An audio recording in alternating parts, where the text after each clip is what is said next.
오늘 말씀의 제목은 최후의 승리자입니다. 최후의 승리자. 1950년대 우리 메이저리그 야구 뉴욕 양키스의 전성기를 이끌었던 전설적인 선수가 있습니다. 바로 요기 베라라고 하는 선수인데요. 그는 19년간 메이저리그 선수로 뛰면서 15년 연속 올스타에 선정이 되었고 3번의 아메리칸 리그 MVP에 올랐으며 또 10번의 월드시리즈 우승을 일구어냈습니다. 뿐만 아니라 선수 은퇴 후에는 이 메이저리그 감독으로서 뉴욕 매츠 그리고 뉴욕 양키스의 감독으로 이 팀들을 모두 월드시리즈에 진출시킨 아주 명장으로 활약을 했죠. 그의 일대기를 다룬 다큐멘터리 영화도 제작이 된 바가 있는데요. 그가 남긴 유명한 말이 있습니다. 아마 여러분들 많이 들어보셨을 것입니다. 그가 뉴욕 매츠 감독 시절에 한때 그가 맡고 있던 그 팀이 지구의 최하위를 달리고 있었을 때였어요. 그때 한 기자가 그에게 묻습니다. 이렇게 매츠의 시즌은 끝나는 겁니까? 그때 감독 요기베라가 기자에게 이렇게 이야기합니다. It ain't over till it's over. 끝날 때까지 끝나는 것이 아니다. 끝날 때까지 끝난 것이 아니다. 그리고 그 해에 이 매츠가 월드시리즈에 진출을 하게 되죠. 이 사도 바울은 오늘 본문에서 이 차디찬 감옥에서 그의 마지막 서신들을 이제 마무리하면서 오늘 우리가 읽은 말씀을 남겼습니다.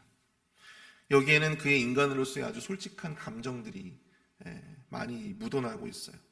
비록 그가 언제 죽을지는 알 수 없지만 그런 참담한 상황 가운데 몰려 있었지만 그는 그럼에도 불구하고 자신이 앞으로 누리게 될 주님이 자신에게 베풀어 주실 구원을 그는 여전히 확신하고 있었습니다.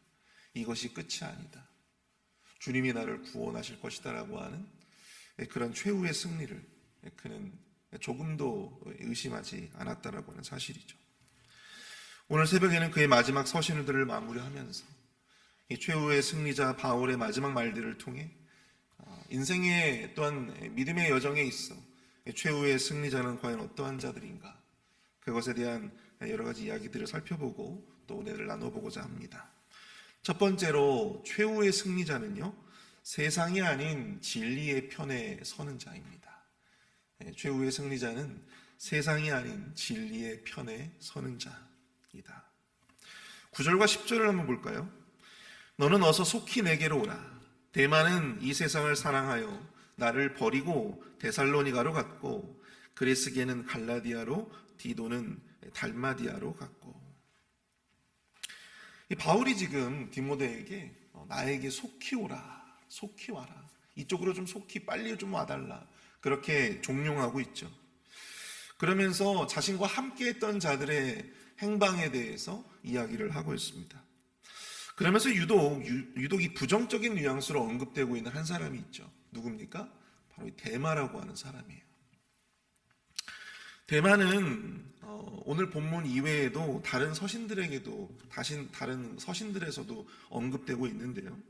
골로새서 4장 14절에 보시면 사랑을 받는 의사 누가와 또 데마가 너희에게 문안하느니라.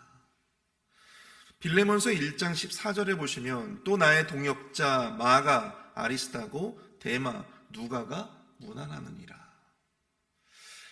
여러분 데마는요 원래 사도 바울과 함께 복음을 위해서 헌신했던 그러한 사람이었습니다. 사도 바울의 동역자였어요.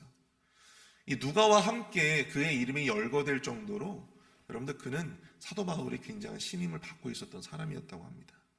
그런데 그가 이 막다른 길에 몰린 사도 바울을 보면서 세상을 사랑하여 바울을 버리고 데살로니가로 갔다. 그렇게 사도 바울이 이야기하고 있는 것을 보게 됩니다. 그가 세상을 사랑하여. 근데 여기 이 사랑하여라고 번역된 이 헬라어 단어가요. 아가페사스. 여러분들 아가페사스라고 한다면 여러분들 이 사랑이 어떤 사랑으로 생각되세요?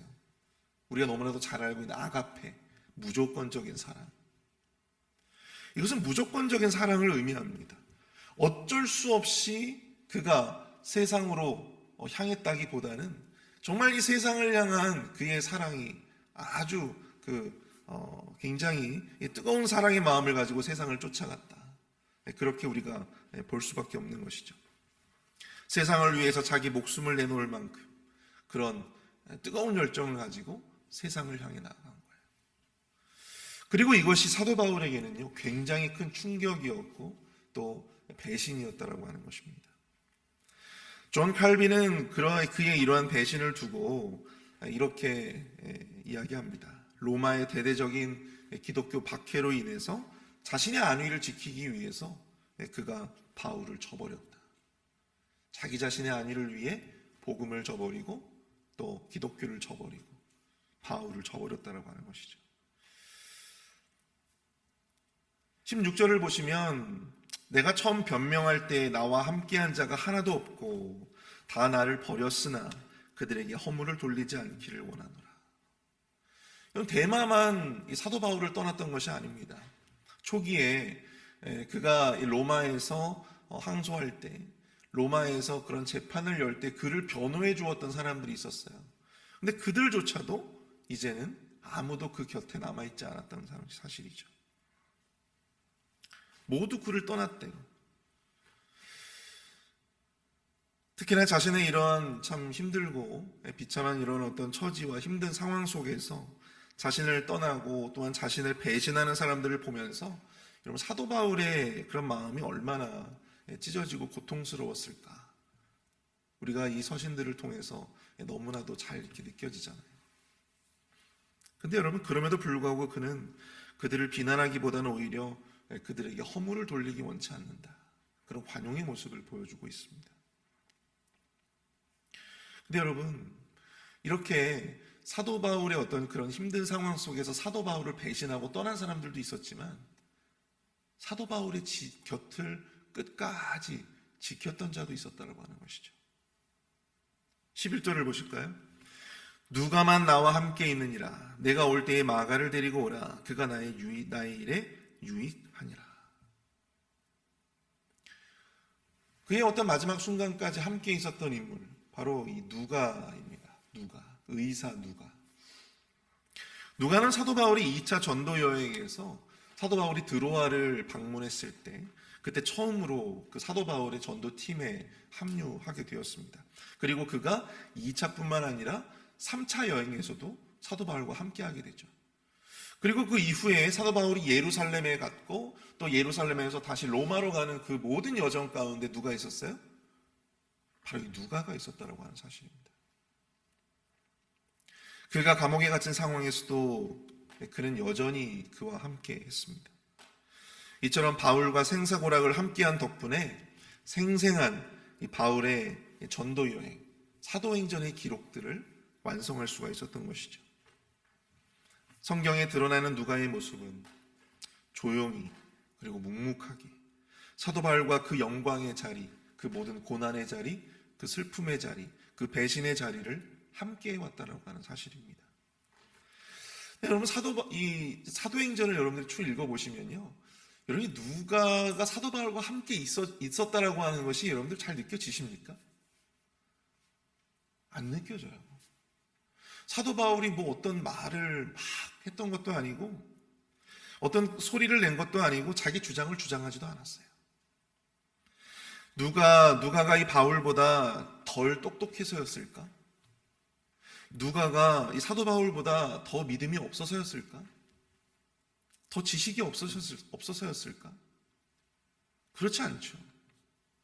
사도 바울은 의사였습니다. 누구보다도 양질의 교육을 받았고, 여러분 그의 이 누가복음과 또한 사도행전 이 글을 읽어보면 헬라어뿐 아니라 그가 세모에도 능통했던 것으로 보여집니다.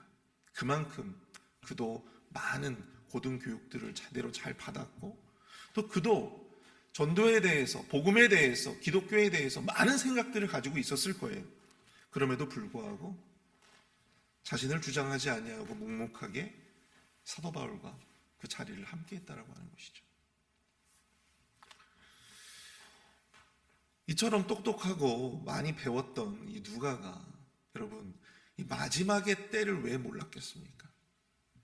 지금 이 로마가 기독교를 막 엄청나게 박해하고 자신도 지금 이 죽을 수 있는 그런 위기다라고 하는 것을 왜 몰랐겠어요? 누가도 분명히 이 사도 바울을 등지고 떠났을 수도 있었을 거예요. 근데 그럼에도 불구하고 그는 여전히 데마와 같이 세상을 사랑하여 세상의 편에 섰던 것이 아니라 여전히 그 마지막 순간에도 진리의 편에 서서 진리의 편에서 사도 바울과 함께 했다라고 하는 사실입니다. 그 또한 그 길만이 진정으로 최후의 승리를 위한 길임을 확신했기 때문에 이런 선택을 할 수 있었다고 저는 생각이 되어지더라고요.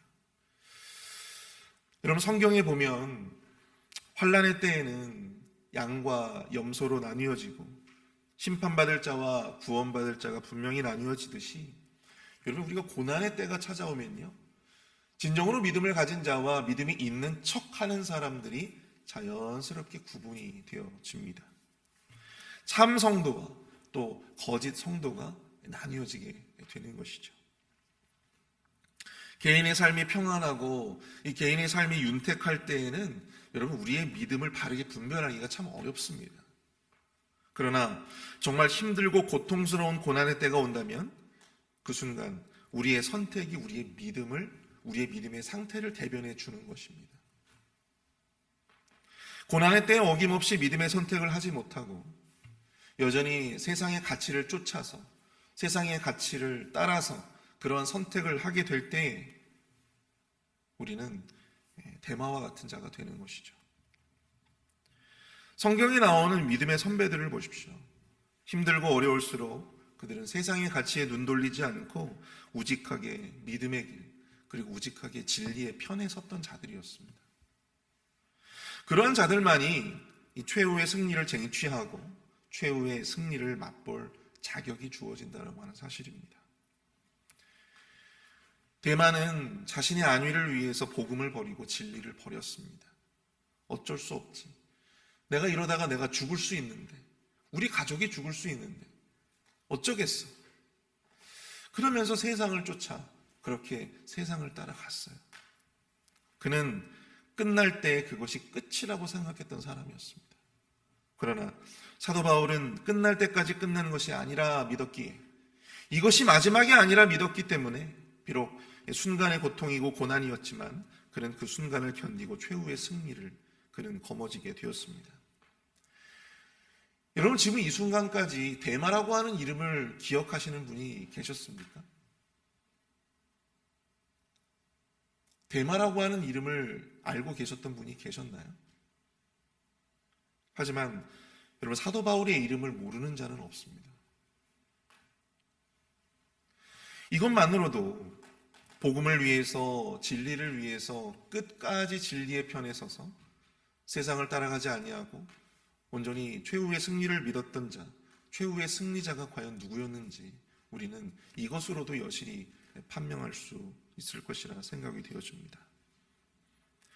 오늘날 하나님의 말씀에 우리의 가슴 속에 이 사도 바울의 이름은 영원히 새겨졌습니다. 이것이 과연 최후의 승리가 아닐까요? 힘들 때 더 하나님을 찾고 또 의지할 수 있는 우리 모두가 될 수 있기를 축복합니다. 힘든 순간일수록 어쩔 수 없지라고 하면서 세상적인 가치를 따라 세상적인 선택을 하시는 그런 분이 저와 여러분들이 되지 않기를 바랍니다. 지금 당장의 유익을 줄 수 있는 세상이 아니라 영원한 유익, 최후의 승리를 보장하는 진리의 편에 서시는 늘 그 진리의 편을 생각하며 묵묵히 그 길을 따라가 주시는 저와 여러분들이 되실 수 있기를 축복합니다. 우리 마지막으로 두 번째로 우리 최후의 승리자는요 주님의 구원을 확신하는 자이다 라고 하는 사실입니다. 최후의 승리자는 주님의 구원을 확신하는 자이다. 여러분 17절과 18절을 한번 보십시오. 주께서 내 곁에 서서 나에게 힘을 주심은 나로 말미암아 선포된 말씀이 온전히 전파되어 모든 이방인이 듣게 하려 하심이니 내가 사자의 입에서 건짐을 받았느니라. 주께서 나를 모든 악한 일에서 건져내시고 또 그의 천국에 들어가도록 구원하시리니 그에게 영광이 세세 무궁토록 있을지어다. 아멘. 17절에서 사도 바울은 이렇게 고백합니다. 주께서 내 곁에 서서 나에게 힘을 주심은, 주께서 내 곁에 서서 나에게 힘을 주신다. 비록 영화의 몸으로 차디찬 감옥에 갇혀 언제 죽을지 알 수 없는 이 매일매일 반복되어지는 그런 불안과 두려움의 시간들이 있었지만, 그럼에도 그가 무너지지 않고 그 믿음을 굳건하게 지킬 수 있었던 것은 무엇일까요? 보이지 않게 그 옆에서 그에게 계속해서 힘을 불어넣어 주신 주님이 계셨기 때문입니다. 그리고 더 나아가서 그는 이렇게 고백합니다. 주께서 나를 이 모든 악한 일에서 건져내시고 또 그의 천국에 들어가도록 구원하실 것이다. 여러분, 최후의 승리자는 어떤 자냐면 결국 변함없이 주님을 믿는 자입니다. 변함없이 주님을 믿는 자예요. 자신이 처한 그런 어떤 환경과 상황과 상관없이 변함없이 주님을 의지하고 믿고 그 주님을 낭망하는 자가 진정으로 최후의 승리자가 될 수 있다는 것입니다. 고난의 순간에 왜 우리는 우리의 믿음을 잃어버립니까? 주님을 의심하기 때문에 그런 것 같아요. 주님을 의심하기 때문에. 주님과의 관계를 의심하기 때문입니다. 주님이 나를 버렸다고, 또 더 이상 주님을 믿지 못하겠다고 주님과의 관계에 문제가 생기기 때문이죠. 더 이상 그분의 말씀이 그분의 주장하는 그 가치를 온전히 내가 따라가기가 힘들다. 의심이 생기기 때문입니다. 그러므로 우리는 고난의 순간에 믿음을 잃고 대마와 같이 세상을 향하여 나아가게 되는 것이죠. 여러분, 이번에 대선에서 트럼프가 대통령이 되었죠. 여러분들이 투표하고 또 기도하고 바라는 대로 되셨는지 모르겠습니다. 여러분, 트럼프가 대통령이 되고 난 후에 트럼프만큼이나 화제가 되었던 인물이 있습니다. 바로 이 테슬라, 이 전기차 회사의 대표인 일론 머스크죠. 원래는 일론 머스크가 민주당의 지지자였다고 합니다.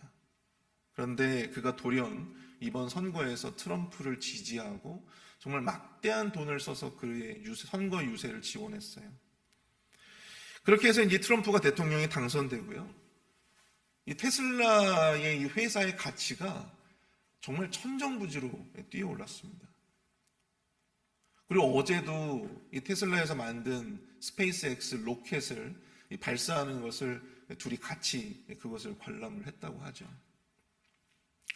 테슬라의 주가는 천정부지로 치솟았고 연일 그 회사에 대한 장밋빛 전망들이 지금 쏟아져 나오고 있다고 합니다. 근데 여러분, 올해 초만 하더라도요, 이 테슬라가 위기다, 또 이 테슬라가 얼마 못 갈 것 같다.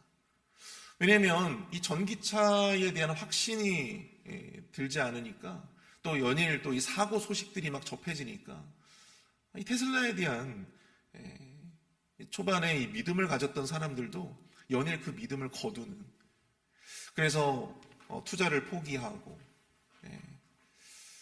테슬라와의 관계를 청산하는 그런 모습들이 초반에도 있었어요. 그런데 그런 상황 가운데서도 여전히 이 일론 머스크라고 하는 사람이 가지고 있었던 비전, 지구는 환경 오염으로 말미암아 더 이상 살 때가 되지 못하게 될 그날이 올 수 있다. 그래서 이 인류를 화성으로 이주시켜야 한다. 그의 비전이거든요, 이것이. 근데 그 비전을 여전히 확신했던 자들도 있었다라고 하는 사실입니다. 회사의 주가는 반토막이 나고 회사가 망해서 없어질지도 모른다라고 하는 그런 참 어려움이 있었던 그런 순간에도 그들은 여전히 테슬라에 대한 믿음을 버리지 않았다고 하죠. 위기의 순간에 믿음을 거두고 투자를 포기했던 자들은 여러분 지금 땅을 치고 후회를 하고 있습니다. 그러나 위기의 순간에 그럼에도 불구하고 그의 비전을 믿고 확신했던 자들은 지금 승리자가 되었죠. 이렇게 얘기하면 서 목사님이 테슬라 주식을 가지고 있구나 이렇게 생각하시는 분들이 있겠지만 안타깝게도 저는 한 주도 가지고 있지 못합니다. 제가 말씀드리고자 하는 요지는 이거예요. 고난의 때 여러분들이 가지고 있는 그 믿음을 함부로 거두지 마십시오. 고난의 때 여러분들이 삶이 정말로 힘들고 어려운 그 상황 속에서도 여러분 함부로 여러분들의 그 믿음을, 주님을 향한 그 믿음을 함부로 거두지 마세요. 땅을 치고 후회합니다. 주님에 대한 믿음과 확신이 있다면 고난의 순간에 그 믿음을 버릴 것이 아니라 오히려 그 믿음으로 그 고난을 승리하시는 저와 여러분 될 수 있기를 축복합니다. 그럴 때 쓰라고 믿음이 있는 거예요. 힘들고 고통스럽고 어려울 때 쓰라고 믿음이 있는 것입니다. 버리라고 있는 것이 아니라 그때 쓰라고 여러분들 하나님이 우리에게 믿음을 주신 거예요. 고난의 순간에 여러분 주님을 의심하지 마시기 바랍니다. 고난의 순간에도 변함없이 우리와 그 고난을 함께 견디어 주시고 지금 이 순간에도 여러분들이 그 하루하루를 견딜 수 있도록 옆에서 도우시고 힘을 주시는 저와 여러분들이 그 믿음, 주님을 향한 그 믿음을 결코 거두지 않으시는 저와 여러분들이 되실 수 있길 축복합니다. 우리 주님을 여러분들 의심하지 마십시오. 그 주님이 우리를 고난에서 건져주시고 반드시 우리로 하여금 최후의 승리를 경험하게 해주실 것임을 여러분 확신하실 수 있기를 바랍니다. 그 믿음을 견고히 붙드는 자에게 하나님의 은혜가 임할 줄 믿습니다. 우리 시간 함께 기도하기를 원합니다. 우리 험난한 세상 속에서 우리 일희일비하지 않게 하여 주시옵소서. 주님을 향한 믿음을 지킴으로 최후의 승리를 경험하는 우리 모두가 되게 하여 주시옵소서. 고난의 순간 가운데 세상의 편에 서지 아니하고 진리의 편에 서게 하여 주시고 고난 속에서도 쉽게 믿음을 거두지 않는 그러한 모든 그리스도인들이 되어줄 수 있도록 주님 인도하여 주시옵소서. 우리 함께 기도합니다.